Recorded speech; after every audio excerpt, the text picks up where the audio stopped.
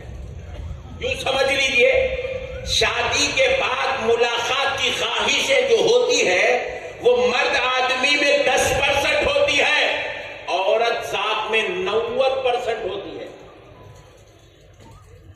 90% ہوتی ہے.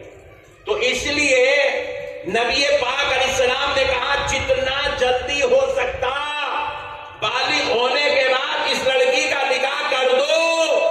تو نبی نے حضرت عائشہ سے ان کے بالغ ہوتے ہی نکاح کیا تاکہ قیامت تک یہ سنت بن جائے اور لڑکیوں کا نکاح آسانی سے ہوتا چلا جائے اور زنا دنیا میں مشکل ہوتا چلا جائے.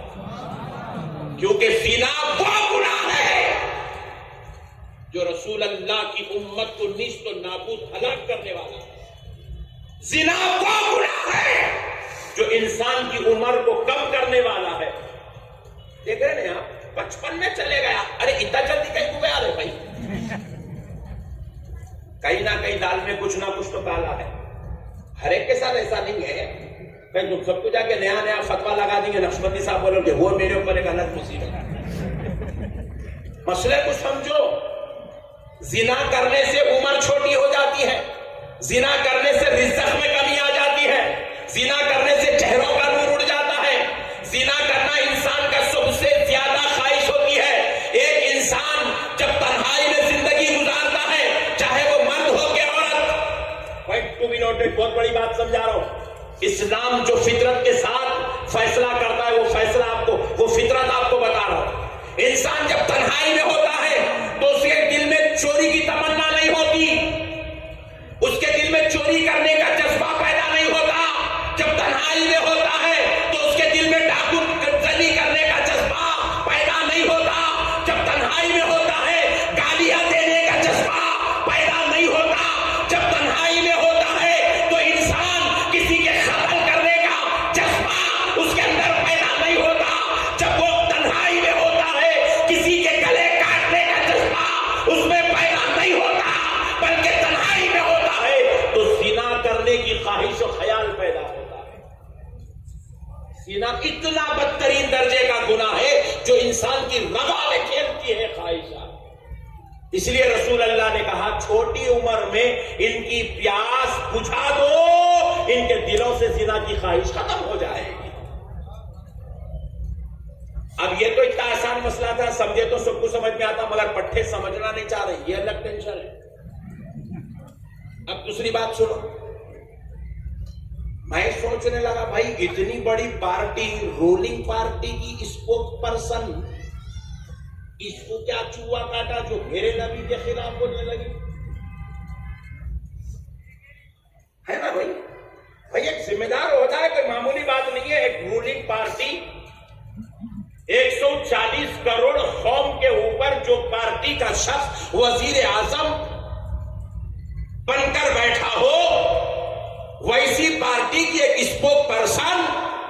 جس کی بات پوری دنیا میں سنی جاتی ہو، ویسی خاتون جس کو ٹی وی پر بلایا جاتا اور رسول اللہ کی گستاخی کروائی جاتی، آخر بات کیا ہے؟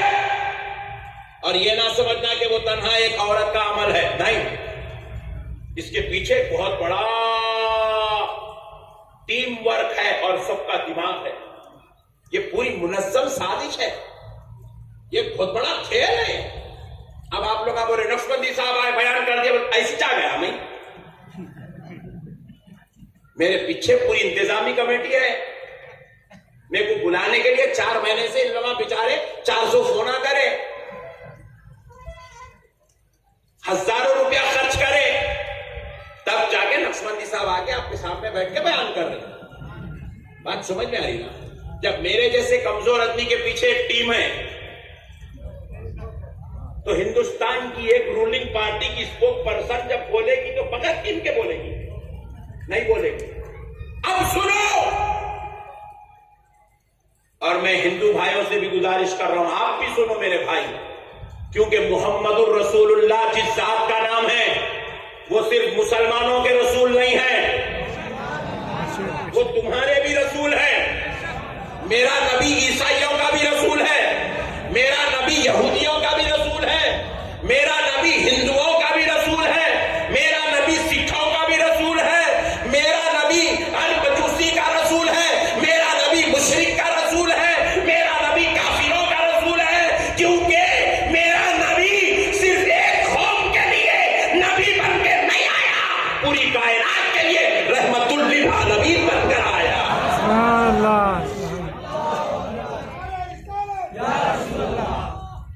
سنو میرے بھائی آپ بھی، تاکہ پتا تو چلے ہمارے نبی کی شان کیا ہے. تو میں پوچھا بھائی آپ کیوں اتنے بڑے پوزیشن پہ بیٹھے، اتنی نیچ، اتنی گری ہوئی حرکت آپ نے کیوں کی؟ سنو کیوں کی. ہوتا کیا،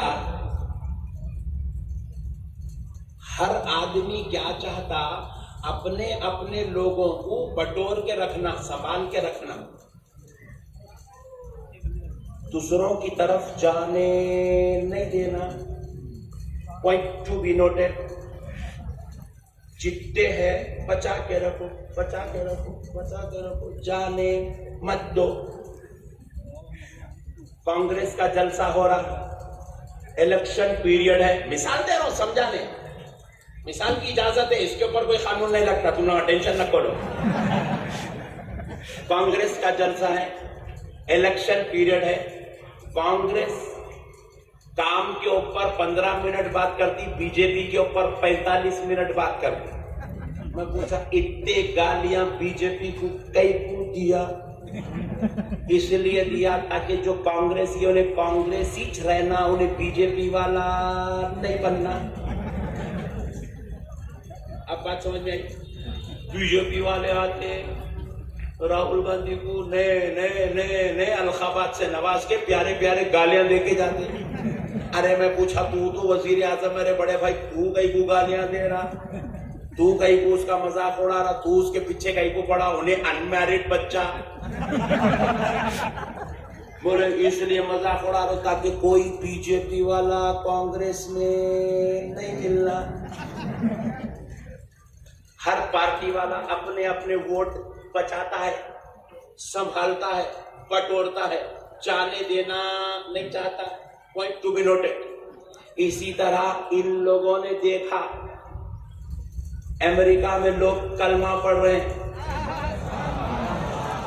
وہ مہاراشٹر والوں کو دیکھ کے نہیں پڑھ رہے.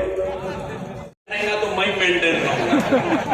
تو آپ ذرا مسئلے کو سمجھو. تو ان لوگ کیا کرتے ہیں، مخالفت اس لیے کرتے تاکہ اپنے اپنے لوگوں کو بچا لے.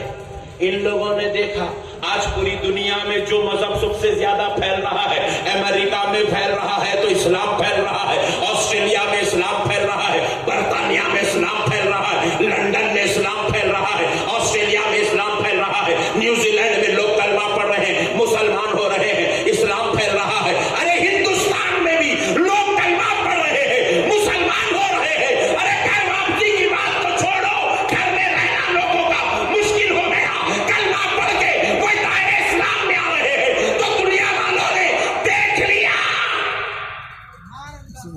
کہ لوگ کسی مولانا کو دیکھ کے کلمہ نہیں پڑھ رہے ہیں، لوگ کسی مولوی صاحب کو دیکھ کے کلمہ نہیں پڑھ رہے ہیں، کسی مفتی صاحب سے مل کے کلمہ نہیں پڑھ رہے ہیں، کسی مسجد کو جا کے کلمہ نہیں پڑھ رہے ہیں، کسی مدرسے میں بیٹھ کے کلمہ نہیں پڑھ رہے ہیں۔ کلمہ پڑھنے والا آج بھی پوری دنیا میں کلمہ پڑھ رہا ہے، تو آمنہ کے لال کی سیرت سن کے کلمہ پڑھ رہا ہے۔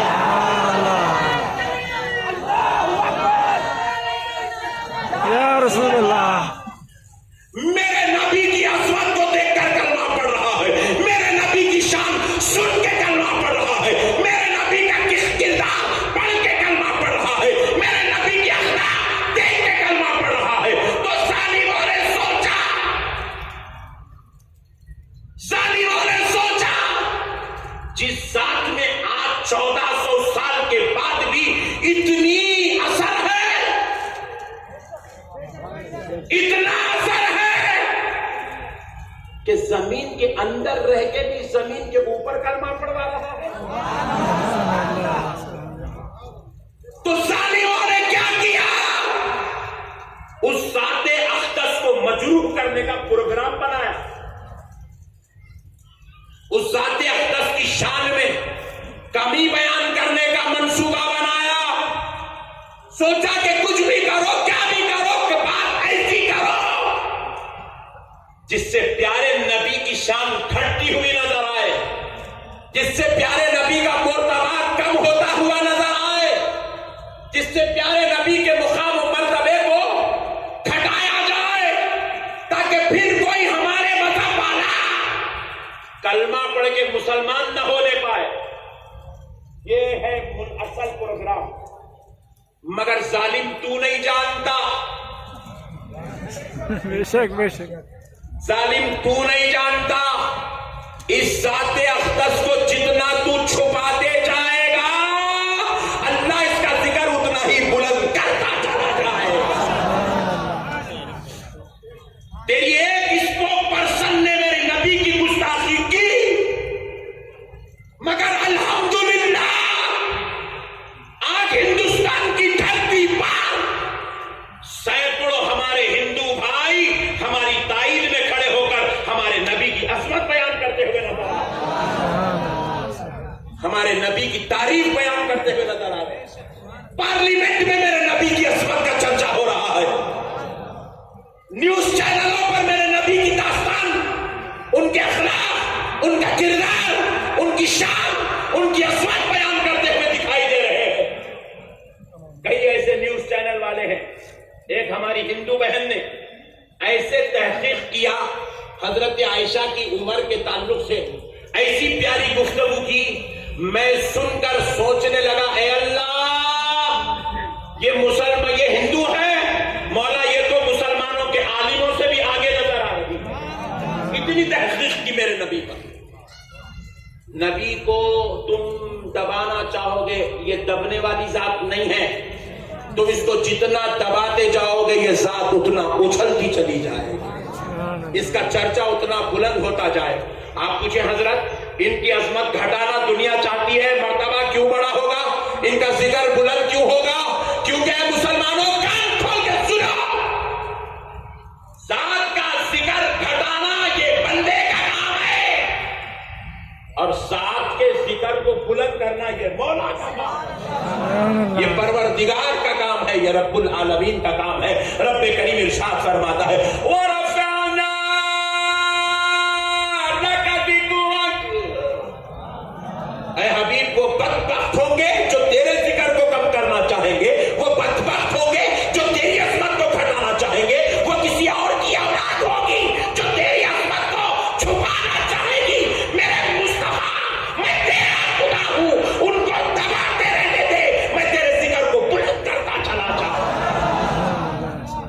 میں تیری عظمتوں کے جھنڈے گاڑتا چلا جاؤں گا، میں تیری رشتوں کا ذکر کرتا چلا جاؤں گا۔ ایک کرسی پہ بیٹھ کے بے ادبی ہوئی، پوری دنیا سے عظمت رسول، عزت رسول کا جھنڈا لہرایا جا رہا۔ نبی کا ذکر کم نہیں ہوتا، کھولے غلطی آئندہ مت کرو، اگر تم اتنے غلطیاں کرتے جاؤ گے تو ہمارے کو اور خوشی ہے، کہ تمہارے یہ غلطیوں سے نبی کا چرچا، نبی کی عظمت، نبی کے اخلاق، نبی کے کردار، نبی کا صبر، نبی کی محبت، نبی کی دیانت، نبی کے کردار، نبی کی امانت، نبی کی صداقت جب ہم بیان کرنا شروع کریں گے، تم جتنا بچانا چاہتے ہو اتنے لوگ پھر سے کلمہ پڑھتے ہوئے نظر آنا شروع ہو جائے گا۔ سبحان اللہ۔ آئندہ یہ غلطی مت کرو، اب کر دیا ہے تو خاموشی سے گرفتار ہو جاؤ۔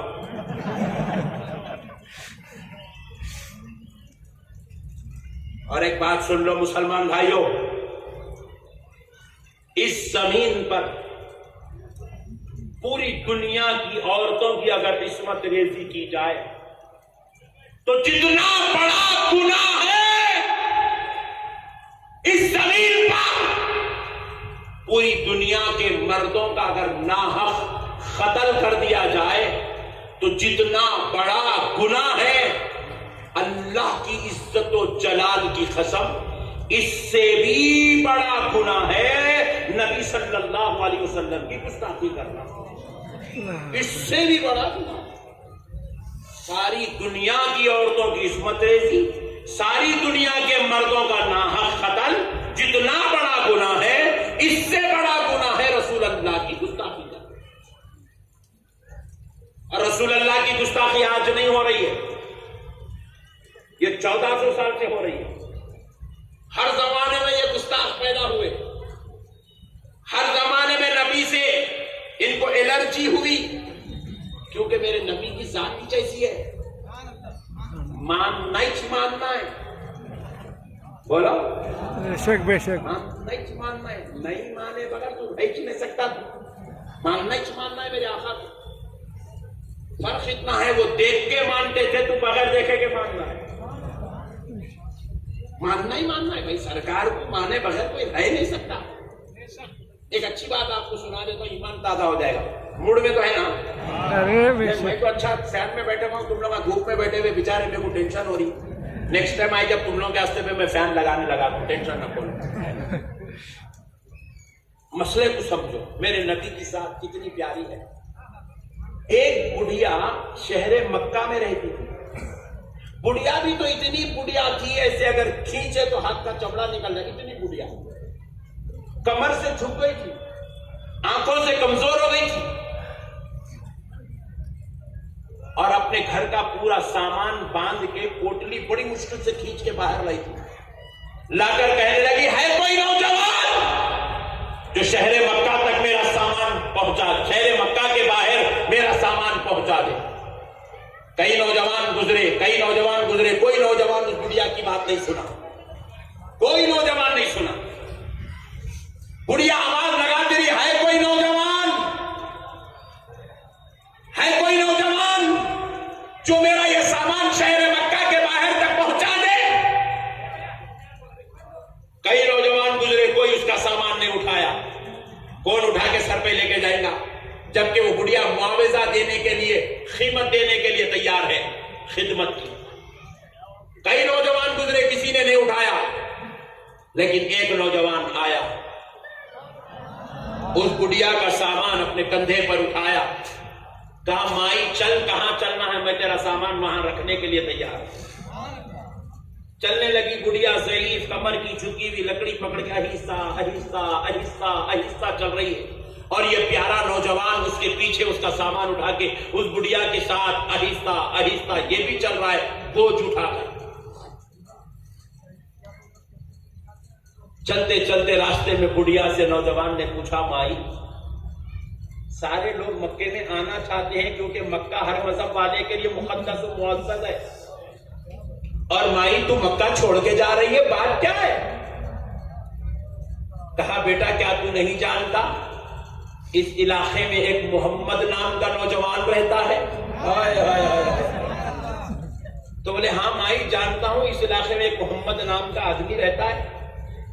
تو بولے بیٹا بس میں اس سے بچنے کے لیے مکہ چھوڑ رہی ہوں۔ پوچھا مائی اس نے تیرا کیا بگاڑا ہے تو جو اس سے بچنا چاہتی ہے؟ تو بڑھیا جواب دینے لگی بیٹا میں نے سنا ہے وہ اتنا دلکش ہے، آئے ہائے ہائے، وہ اتنا نور والا ہے، وہ اتنی میٹھی گفتگو کرتا ہے، وہ اتنے اخلاق والا ہے، کہ جو اس کو مل لے اس کا ہی ہو جاتا ہے. ان کو بھی یہ ڈر ہے. ورنہ بھائی یہاں بیٹھے، دیکھو میں یہاں بیٹھ کے ان کے بارے میں بول رہا ہوں، انہوں وہاں بیٹھے تو ہمارے بارے میں بولنا. 1400 سال پیچھے جانے کی کیا ضرورت ہے؟ کون سا چوہا کاٹا؟ point to be noted. بھائی رسول اللہ کی لائف کو 1400 سال میں دیکھیے نا ظاہری حیات. ڈارلنگ تم وہاں کہیں کو گئے تو ہمارا کو بولانا جی میاں بھائی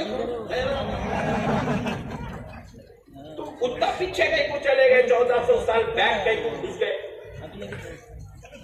بات سمجھ رہے ہیں آپ؟ مسئلہ بڑا ٹیڑھا ہے. مسئلہ یہ ہے، گڑیا کہہ رہی ہے بیٹا اس محمد کو